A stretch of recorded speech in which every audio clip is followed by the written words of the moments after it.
Your voice is such a powerful instrument and should be cherished and nourished and just cultivated in the right environment. There's always a turning point, the moment that tries to break you, but ends up launching your destiny. This is Miracle Moment. I'm Ray Ireland, and I'm here to help you rise into the mission God created you for. Let's jump in. All right, this episode, we have an incredible guest coming on, and we're going to be talking to the woman who knows she has a voice, knows she has a story, has been using it, but knows not at her full potential. So we're going to be diving in to the behind the scenes of Molly Gomez. She's going to be sharing what it was like to be a TV reporter and then move into the coaching space and help women unlock and amplify their voice and story. She's going to share some of the things that she's seeing that women, female entrepreneurs are doing to self-sabotage when they're either sharing their story or not sharing their story. And this is going to be an episode you're going to want to listen to the whole thing, because at the end, she actually even has a gift for you guys. So stay tuned and enjoy this episode. Hey everyone, I have a very special guest today. This is Molly Gomez. She's a former television reporter turned international speaker and story strategist, and she helps people find their voice, own their authority, and really build from that place of sharing their story. So Molly and I connected because we are in a small inner circle mastermind with Ali Spitzbergen. And Molly just came into the room, so to speak, shining bright, speaking with authority, and really just, I think, like carrying this fire, and activating the group. And I know that there's such similarities in a lot of the things that I like to share about, which is sharing your voice and your story. And Molly just has such a unique version of this because of her background in television. So I want to just start this out by saying this episode can of course be for the person that maybe has been, having fear around their voice, or insecurities come up, or just feels like there's delays or timidness around their voice. But I also want to open the door for this conversation to be for the woman that actually already feels like she is using her voice, and to talk about what that next level is. If you've already been on TV, you've already been, a performer, you've already been a speaker, what happens next? And so Molly has been through business transitions, career transitions, and I think there's just such a stirring that's happening currently I would say, in both of us, in the way that we are able to speak up and share and use our voice. So I specifically wanted to kind of just start the tone there, that this is not only for the woman that doesn't feel like she's claimed her voice yet, but really for the woman who's already claimed her voice. And let's explore what Molly has to say about those next levels. So Molly, thanks so much for being here and spending this time with us. Yes, it's an honor to be on your podcast, Ray. I am super excited to be here. Thank you. I just gave the super short version, but give us a little bit more. What was your story in becoming who you are today? Yes. Well, I usually say long story short, being a former TV news anchor and reporter, I tell people I got into that industry to tell stories until I realized what kind of stories they promoted. And it really just dehumanized you at the end of the day. It's always death and destruction. And if it bleeds, it leads. And all things that if we turn on the news right now, it's exactly what's going to be playing on every station. But I realized 2 years in, and I'm in my early 20s at this point, what a powerful skill set that I can learn. I don't think I'll be in this industry forever. So I really took that, and I was doing reporting, sports reporting. I did weather. I was on the anchor desk. I was like one of their top breaking news reporters. I would go live by myself with this little backpack that had like an internet signal. And it was fun. And I got to meet so many people, pull out the stories in them. And most of the time the news were like, can we just make it a little bit darker, a little bit dingier? And I just knew it was time to go. So they actually ended up firing me over a before and after transformation photo I have, and being able to help other people like just step into their best self. So I said, if this industry wants to fire me over helping others, and I wasn't even making money to hardly make ends meet to begin with, then we'll see you later. Wait, what was this photo? I'm like, how? It was one of those where, I mean, This photo was basically like it's like you're in like a sports bra and shorts, and I mean, I was pretty close to having a six pack, and so not that that was the goal. I was just leaning out and shredding and really going towards something. Didn't think it was going to set the news world on fire and then result in that. And when I pushed back and I said, this is my own social media, I'm not taking it down, that was the beginning of the end because I had a voice, I had other objectives to support people. And now I won't post those kinds of things. Back in my 20s, a little bit different. Yeah. And it was such a blessing. I'm actually in the process of printing out the email in my new office of Molly no longer works here at this station and framing it to be a reminder of what a blessing it was to be fired, which is a whole podcast in and of itself. Totally, totally. And okay, so I love this because I just actually felt like the Lord prompt, like, okay, this is not just for women that are quiet, but for the ones that maybe are speaking out already. But that's a big decision. You're feeling empowered in your voice, but it seems like you just started seeing like the message matters. It's not just about being empowered in the voice, it's actually the message that I'm sharing and speaking. So when you were in that moment, it sounds like you were pretty okay with being fired and you're like, okay, let's go on to the next piece. But there's a lot that you have to let go of. I mean, there's identity, there's ego, there's things that you've done in your life to get to that type of stardom, of like showing up and being on TV. So what did you have to like let go of in order to say, okay, let me walk out in faith and everything's going to be okay? Oh, I would say another big moment before I got fired happened where I call him my almost ex fiance. I found out that he was cheating on me. And then he ended up saying, I'm moving across the country. So, first band aid rip. Then, literally, like maybe a week or two later, the next just really sticky band aid of me getting let go. So, I was at that point where I'm like, okay. And I felt this weight lift. It was like this burden that lifted because I didn't know how I'd get out of the industry. And clearly I was at a rock bottom. So I said, I didn't know what I was going to do at the time, but within a week, I made a plan of, I'm never going to work for somebody else again. I want to jump into entrepreneurship because at the time I had about a year or so in network marketing where I was making, just some side hustle cash. Loved the industry, loved what it stood for, or what it stands for still. And so I packed up my car and what wouldn't fit, I sold. And I moved to Southern California with like $2,000 in my bank account. And anybody that knows Southern California, that goes nowhere. So I was sleeping on Okay. friends and family's couches. Oh my goodness. Okay. And then fast forward a bit. So now you are helping other people with their story and sharing their truth.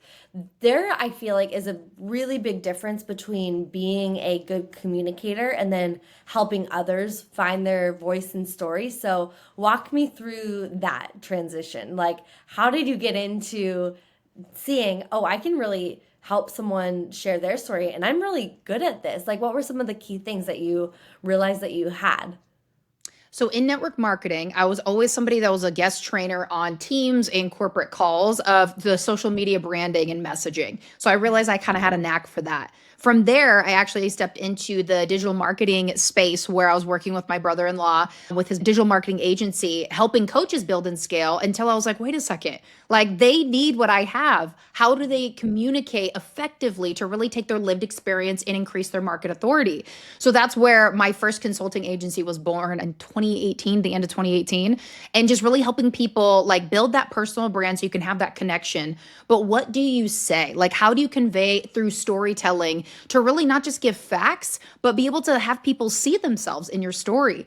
So I've been doing that like nearly a decade, and really I call it pulling out the gold in people. There's so much lived experience in there that we just stuff down, or even women or even men that are at a higher level, there's certain stories that they're terrified, and I will use that word intentionally, terrified to share, because if somebody knew that about them, then they have to get on the defense. But there is a way to be on the offense and share your lived experience and how you've overcome it. And that's what really grabs people and magnetizes them to your message. Otherwise, we're just in the noise. Everybody's saying the same thing and chasing the strategy. You should be chasing after, what should my voice sound like so I can actually start speaking to the people I meant to serve. That is so good. And I love putting it in those terms of being on the offense or defense. When you're able and you say, okay, I'm going to commit to share my story, and then you go after it and you start sharing and you're vulnerable and you're doing it from an empowered place, not from a weak or what would I call it, just, sort of trauma sharing, right? Yes. There's such a power that comes from being able to be real and authentic. And so I'm curious, like from your clients that you've worked with and even yourself, what have you seen happen when you do decide to do that and you do it well? Like what are some of the results you've seen in their businesses? In one word, I'll give you a personal story so you can just see I'm not just talking about it, I did it. And so I'm like, I'm leading from the front so you can see I didn't want to do it, but I did. And this is the fruit. But in one word, freedom. Because when we play on the offense and we're like, and the Lord's leading you to tell this story, you definitely want to align it with Him. You don't want to do it if He's not leading you to do it. You don't want that smoke, as I like to say. But it brings freedom, and your shame is no longer sitting in the background. It is now, it's not shame in the forefront. It is freedom to show people this is what I've overcome. And if more people showed the messy middle, showed the overcoming part, there would be a lot more hope injected into society today. But we just want the Instagram reel and the highlights. So I know it's part of my mantle to be able to share these messy middle parts. And one of my messy middles that I shared was I used to smoke marijuana for 10 years, telling myself I had to come down after work and I need to chill out and all these things until I had this radical encounter of this prayer and fasting in the beginning of one year with a church that's not even in my state, 2 hours ahead. Long story short, I heard the Holy Spirit say, "Are you done with that?" And I knew He was referring to give it up. So I packed up everything, hundreds of dollars worth of stuff. I knew I had to video it because I'm like, this is going to be used at some point. And I dropped it off in my trash chute. It's my only TikTok that's ever gone viral. Not that that matters, but when you read the comments, you'll see what matters. You'll see the revival and just the breaking of chains in the comments.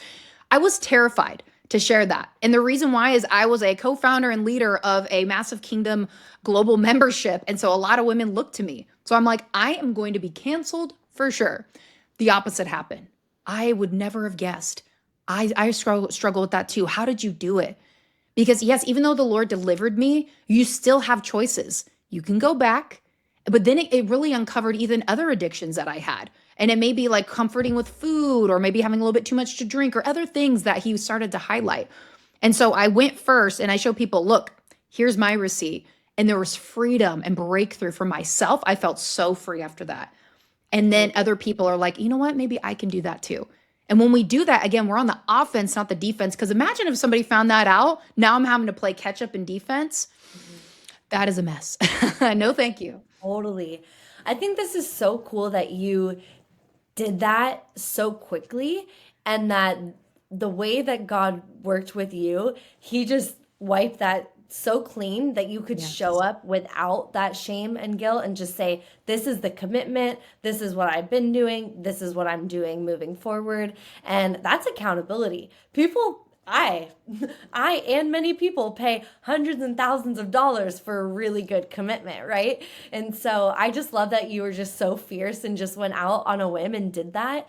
But I think there's something to attest with how God worked with you in that moment and you being able to like really receive Mm.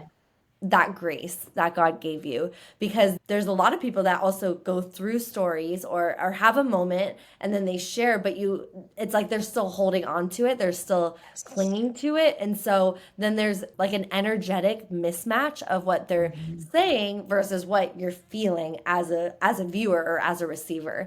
I had a really interesting moment recently. I was just speaking on stage 2 weeks ago and I shared my story. And it was interesting because I hadn't shared my like testimony story in a long time. Usually I'm more so just like talking about business and that type of stuff. But for whatever reason, I just knew that this was the event to like go up and share my testimony and let the business kind of come out from that. And because it had been a few years since I'd shared it and it had been 10 years since like the moment I had, and this is my car accident story for anyone that's listening and trying to kind of piece it together that knows me. So this is the car accident story. And It was the coolest thing because I stood up and I shared, and it was really one of the first times where I felt complete freedom. And I had Mm. shared it 100 times. I mean, more than 100 times. I've written a best-selling international book, podcast, like all of this stuff. But there was like a new level of freedom that I felt. And I think it was just kind of the way that God processed and worked with me. But I think it's just cool. Like I love to hear your story because I think sometimes people think, well, it's going to take a while to do something, and maybe it will. And if that's your case, it's all good. It might be 10 years from now that you're sharing your story and feeling complete freedom, like I just did. And it was amazing. And I've no regrets of it taking that long to like fully get embodied into my system. And I just love that, Molly, you share your story of how fast it could happen too. Just the suddenly moment of that full embodiment.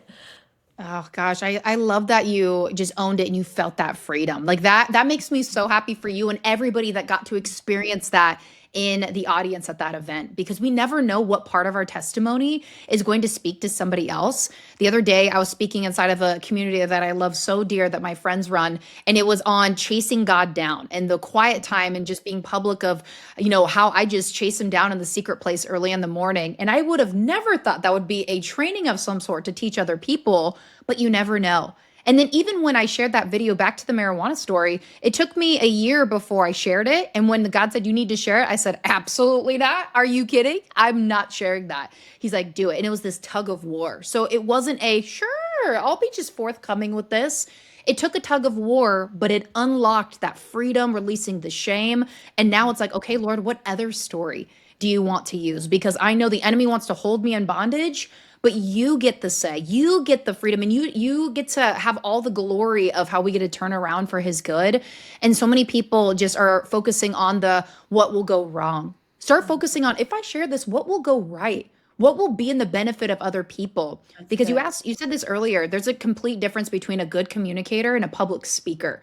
Public speaker is about self. How did I do? How did I look? Mhm. But a great communicator is, how did I make them feel? How did I shift the atmosphere? How can I take this lived experience and be like, how can it bless somebody else to maybe open up that door so they can see freedom for themselves? And that is what makes great communicators. And the world needs more of them. So I love that you gave God the glory on that stage when you could have just said business only, business as usual.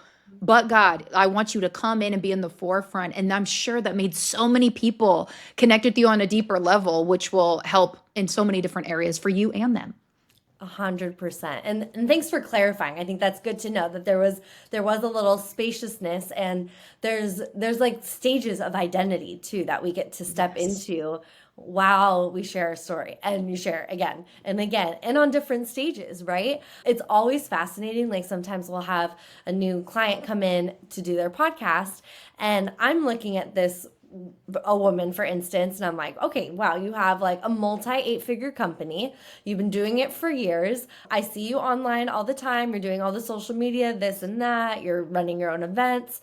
And then they come to us and it's just a new stage, the podcast world, and they freeze up and they're sweating, and and all the things are going wrong, and they're like, it's taking hours to plan this. I'm like, do you usually plan your other lives? No, never. And so it's just so funny, Yes.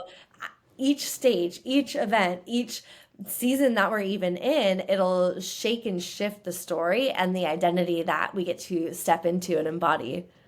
Yes. Oh, I love that. And it's like we get to meet people where they're at, because nobody would ever know this multiple 8-figure business owner would be trembling when it came to being behind a mic. And I have come across Multiple, that too with my multiple of clients. them. Yeah, it's this whole new level. When I unlock this, what will happen? It's a release, it's a surrender, and it's so personal. Your Yeah. story is so personal. It's like a thumbprint, right? Like it's unique to everyone. I'm in the same boat where I have seen so many women in that, multiple 7, 8-figure range where you couldn't tell. But that's because social media can have a mask. But what people want now more than ever is, with the rise of AI and all this content, and trust me, I use AI all up and down my business. But if you don't have discernment, you don't know what's real and what's not. So, Mhm. podcasting, live video, allowing people to really connect with you, that is a valuable currency. And so many people can't hide anymore. And so we get to step into that voice. So I love that you're holding that space for these business owners to really step into that and, walking along with them hand in hand when they probably are thinking, she probably thinks I'm crazy and I don't know what I'm doing. And I don't need to be hand in hand, but they do because it's new. And your voice is such a powerful instrument and should be cherished and nourished and just cultivated in the right environment. If you're loving this conversation and it's sparking something inside of you, maybe it's time to share your own voice with the world. That's exactly why we created the Podcast Accelerator, to help leaders like you go from hidden to heard with a podcast that connects, inspires, and actually grows your business. We launched together in just a few months, and you'll have the system, support, and strategy to keep scaling and growing. Doors are open now, so the link to apply is in the show notes. We cannot wait to see you in there. Absolutely. It's a whole other new muscle, right, for anyone. So with these leaders, let's talk about maybe 6, 7-figure leaders that you see. How are some ways that you see they are maybe self-sabotaging or, hurting themselves in the way that they're either storytelling or not storytelling? What's the most common thing you're seeing right now? A big part of that, it's really what I've seen lately, it's delegation. It's okay, you need to delegate more things so you can spend time on this muscle as you shared it, right? The only way you get better at it is using it, going out there, giving yourself feedback, or having somebody in your corner where I would give a lot of my clients feedback. It's a big reason people will come to me and work privately is give me your expertise so I can sharpen and get back out there. And then they can really build that up. But it's delegation because they'll get lost in, oh, I need to do all these things and I don't have time. So then I ask them this simple question. When are you going to stop telling yourself that story? When are you going to step into this and actually take it on because it is a priority? If people don't know your sound, they won't know you and they will skip to somebody else. So you need to get that out there. And so it kind of wakes them up of, you and I both know I have the real conversation. You need this. So when are we going to start taking it seriously? Like you do your bottom line, you do the data, the analytics, the numbers, all these other things. This should have been number one. And I tell people, I've helped a lot of people starting out in different phases of my career. And I love that phase for the simple fact that they're green, but it's also like you're coming to me at the right time in the beginning. Because if these people who are 7, 8 figure, 6, 7, 8 figures, if they did that a long time ago, imagine how their voice would have evolved over time. But they get focused on the strategy and have somebody else put their voice in when it really just needs to be theirs. And then people are like, ooh, I really connect with him, connect with her. And that's what people are looking for. They want transparency. They want to connect with you. Otherwise, they'll go to something else that they'll connect or something else that's familiar, whether that's good or bad. So it's time to really dig in and use like our voice as the strategy because that's the thing that a muscle that most people should be focusing on here in 2026. Oh, that is so, so good. And I completely agree with that. There's also some of my favorite people to follow are ones that I've been following for a long time because I'm invested in their story. I don't know them, and it's like funny to admit that, right? But like for sure, there's people, there's families. Like one of our biggest ones would be like the bucket list family. I think a lot of people are Yes. familiar with them. They've been traveling the world. Like, I want to do that. Okay, well now we're 10 months into doing that, and I'm still being like, okay, what are they doing? And so there's certain people that you get to like kind of hook into their story, but the only way that you can develop that relationship, and it is so weird to say like relationship because for instance, we don't know the bucket list family yet. We're gonna become besties with them soon. But but Yes. like we don't know them, but we feel so connected and Mhm. like you gain that trust. You do gain like true authority. It's not just authority because you have nicer clothes or like look more successful. It's like no, like actually, if I ran into the bucket list family, I would ask them like, hey, where's your favorite place that you've ever been? Like I really would go to them with those types of questions because they would be the authority, right? So I think, there's a whole thing that we like to do is we talk about stop trying to be the creator, stop trying to be a social media creator because that's old school. We don't need that anymore. There are plenty of Yes. social media creators that, do their thing and that's their life. But I think the people that you and I work with, you're not a social media creator. You're an impact influencer or you're a business owner. And so we need to just be able to see your documentary. We want to see you Mm. document what's happening in your life, and people want to grow alongside of you and see you grow and step into those new identities and changes and shifts along the way so that you are that authority in your space. So, do you see that too, that how cool it is to watch someone document versus create? And do you have any tips for maybe documenting? I love that you said people want to see your documentary. I love that because when you think about all the streaming apps and everything that we have, and there was a statistic, and this was a couple years ago, Mhm. 7 hours a day people watch video content. So I tell my clients, why not yours? They're watching the silliest stuff just because people are picking up on it. Why shouldn't they be watching yours? One of the things that people love the most are behind the scenes. They love behind the scenes. What makes you you? What pouring into this mind that has created X, Y, and Z. So I'm always sharing whether it's like I go to the gym every morning, or I'm in the sauna, or eating habits, or even just being quirky and fun with my husband and having a good time. Like allowing people to see like, hey, they're human. This is the habits behind the scene, and then also this is how you can work with them, because that's what builds in the I feel like we're friends and we don't even know each other. I feel like I could have a barbecue with you and our families could come together. Like that matters. That matters more than anything. It's not this polished, like, just this business script and commercial. So it's really, if you think about if your friends are coming along with you, like we all have our phones connected at our hip, like just pull it out, grab a few things.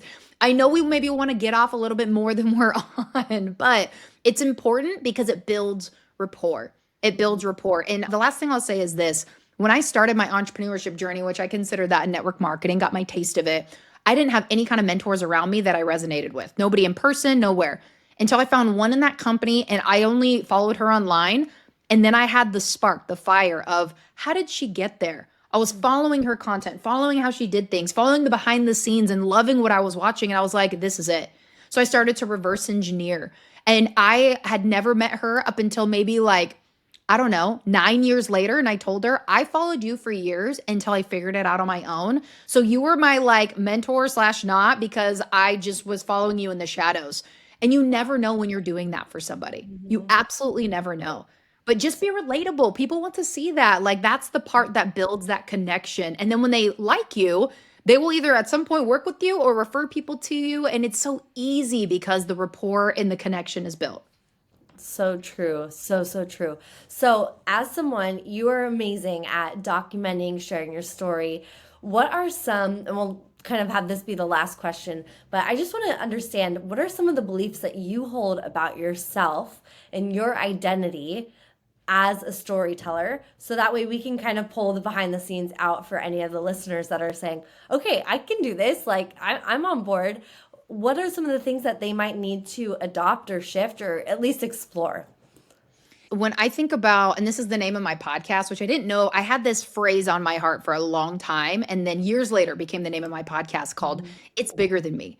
Everything that we go through, it's actually a blueprint of, okay, how you've overcome this. That could be a story in a conversation, in a podcast, in a post, because people need to see that part. They're not looking for all of the glitz and the glam. And the big wins are great, but there are a lot of mental wins. There's a lot of other breakthroughs that you need to have in order to get to those bigger wins that society deems most important. Honestly, the more I dive into this journey, it's right here. What I'm telling myself every day, how I'm feeding myself, who I'm around, proximity, hence why we met in this inner circle, because proximity is so important.